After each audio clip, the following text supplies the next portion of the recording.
Hello, I'm Dr. Rupert Suckling and I'm the Director of Public Health for Doncaster Council, and welcome to my annual report for 2018. This year it is a focus on mental health, as mental health is a key to our overall health and well-being. By mental health I mean the combination of feeling good and functioning effectively, not merely the absence of mental illness. There are three main contributors to our mental health: our circumstances, our personal resources and the activities we focus our energy on. This report focuses on 5 activities, the 5 ways to well-being that can create better mental health for ourselves, our friends, our families and our communities.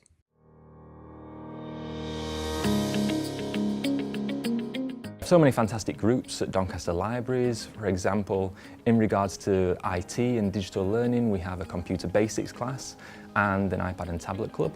The computer basics class does exactly what it says on the tin, really. It's designed for people who have never touched a computer, and it's run over 3 weeks, just for an hour and a half a week. And the idea is basically at the end of the third week, they've got the confidence and the knowledge to use a computer either in our library or at home, and that they just feel confident about the digital age. The iPad and tablet group is a bit different in that anyone can come along to the group just to find out what iPads and tablets are. The vast majority of people do use it as more of a troubleshooting kind of session, where if they come across issues at home, they'll scribble them down and they'll come to the class and then we'll just discuss them and try and work through them. It also encourages people to talk amongst themselves and share the knowledge that they have, because if 8 people come to the class and there's just me on my own, I may be with one person for 10 minutes, so everyone else starts chatting and they may help each other out. We also facilitate around 60 readers groups in Doncaster. Some are private groups, some meet in libraries, and they consist of anywhere between 4 and around 15 members in some groups. I'm sure you know the idea of a readers group, but I'll tell you anyway. The group get together, they're all given exactly the same book. They go home, read it, and come back together 3 or 4 weeks later to discuss it, which sounds very simple. But these groups do offer so much more, because everyone learns from each other. You can find out how people interpret different things. It's a great way, if you like, dissecting fiction and non-fiction, but also it's a social group. So not only do you talk about the books and reading, you talk about your lives, you talk about your holidays and your family. So it's nice just to come along for a chat. And in regards to reading, it's so important now, because we know that there are so many health benefits directly linked to reading. Yes, you'll become smart, but more importantly, you'll have reduced stress levels, it prevents the onset of Alzheimer's and dementia, and you'll live longer just by reading, which is fantastic, and who doesn't want that? For the younger children, we have lots of rhyme times across the borough. Children come to hear songs and stories, which, as well as being fun, helps them develop language and literacy skills. I also feel that it's got an important part to play in preparing them for school, in that it teaches them to observe, interact, sit down and listen to stories and socialise with other children.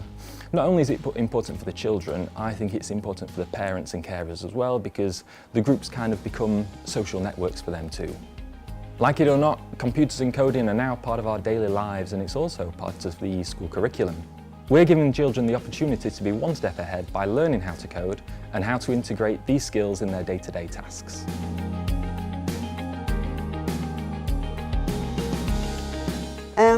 I volunteer for Age UK, getting people out of their house because they're depressed or mental illness, and it makes a big difference to them, but it makes more of a difference to me. I feel as if I've won the lottery when I hear their stories after that, you know.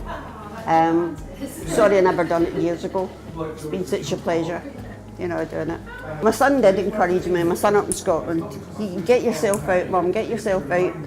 And I talk a talk, but don't walk the walk. But eventually I went into the library and they were volunteering. That started my volunteer career. And then I heard about Age UK, volunteered for that. Was able to take the friends to the library, so they're meeting lots of new friends. And it's the easiest job I've ever done, but quite time consuming if you want to put a lot of time into it. But it's brilliant. I advise anybody to give it a try. You don't need to give up a lot of time. You can give as little or as much as they want. The people you're paired with become your friends, really good friends, and they're marvellous, really marvellous. I don't know who gets the most out of it, them or me. Really, it's brilliant. When I was widowed, you know, the first few years, a shop to decorate it, in the garden. But there's only so much of that you can do.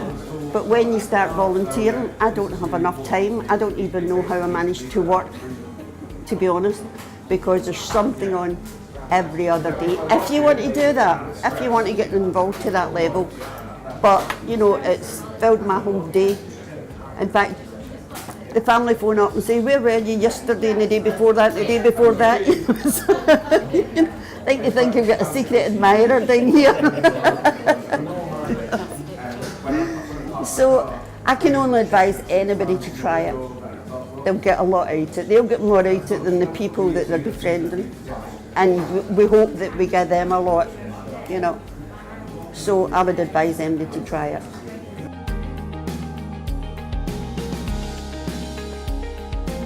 Hi, I'm Andy Maddox and I work for Doncaster Council. And I'm working on Get Doncaster Moving, one of our transformational projects for the borough. I've just done one of the simplest things everybody can do every day to become more physically active and get Doncaster moving. That's just walk. Walk to places, walk between your jobs, stand up and walk. We've designed physical activity out of our lives nowadays. We are sedentary people, and so we don't do enough physical activity, and that means in Doncaster, a third of our population is inactive, and that's doing less than 30 minutes physical activity per week. And we're here to change that through Get Doncaster Moving, our transformational programme. The programme is designed across 5 themes: cycling, walking, sport, parks and open spaces, and dance. Okay, and each one of those is aimed at actually getting Doncaster moving.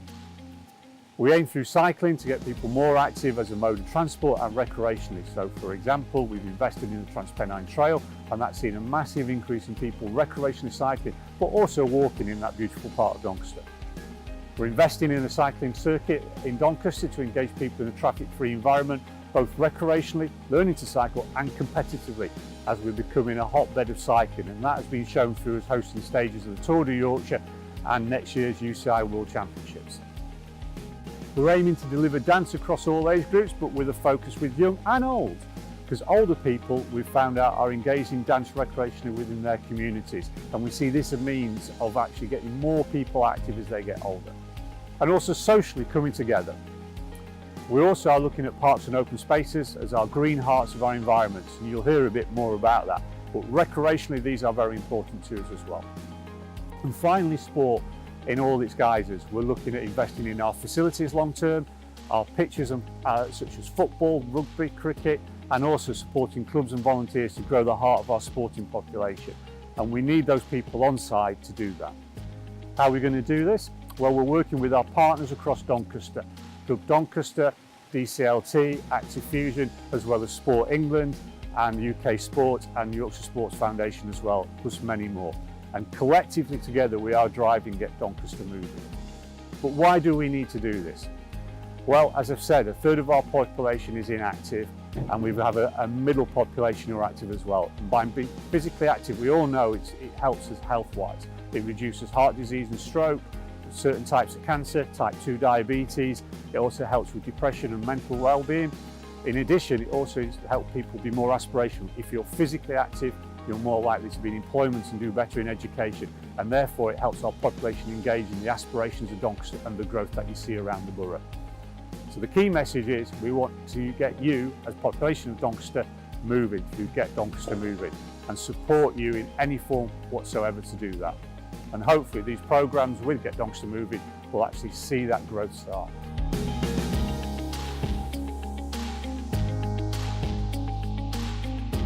Over the past number of years, there's been a closer coming together with public health, working with green open space. Over the past year, we managed to secure 4 green flag status parks, which is the highest benchmark you can get for a public open space. And we've got a wide variety of those. We've got country parks and we've got rural parks, as well as Cusworth Hall, which is got the hall in itself and is a real asset to Doncaster. Places we've got out there in Doncaster are absolutely amazing for the members of the public, and for Doncaster that's a great achievement.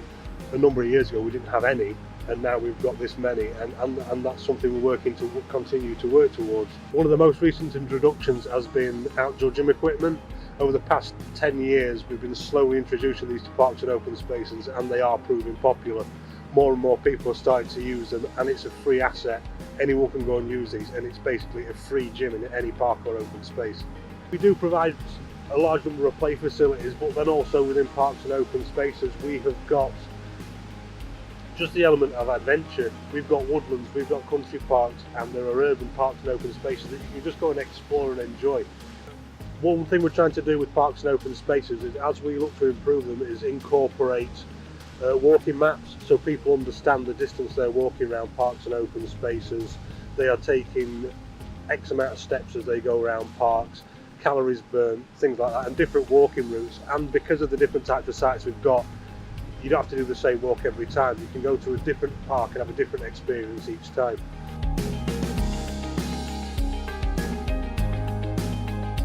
The Welldoncaster is an amazing programme around supporting communities, around reducing health inequalities and starting to look at how we can engage with the community in a different approach. One of the amazing pieces of work that we've done in the community is working with one of our partners, which is St Ledger Homes, and we've done a programme called Denby Recycling. Well, about 12 months ago, whilst visiting our tenants, we decided that there were quite a lot of people, suffering from social isolation, and they hadn't really got a lot of furniture to sustain the tenancies. So working with Well North, we decided that when a void property became available, instead of actually throwing all the furniture away, we decided that we would try and help out our new tenants to sustain the tenancies by recycling the bits of furniture that were left in the properties. We've been doing it a year now, and obviously with your help, people are sustaining their tenancies, and the quality of life that they're now doing is just 100% better than they would if we wouldn't have helped them in the first place. So what kind of barriers have they had to maybe basically gain a tenancy? Well, basically, as soon as they, say pretending, you've got a 17-year-old female, male, the first property, they're not really going to have a lot of furniture. The mums might have given some pots and pans and stuff like that, but it's the big things, it's the white goods. We call white goods washing machines, cookers, microwaves, kettle toasters. They're all really expensive, and we pack test them. And then we give them back out into the community. So it's sustaining their tenancies. And obviously universal credit's come into force now, and we're hoping, and it's working quite successfully, because we're helping them buy, give them the things that they would have bought. They're paying the rent, which is brilliant.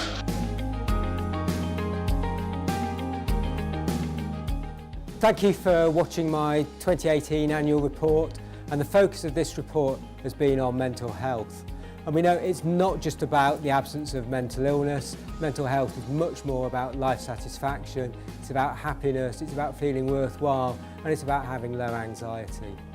We know that there are things that we can do as individuals that will help us maintain our mental health.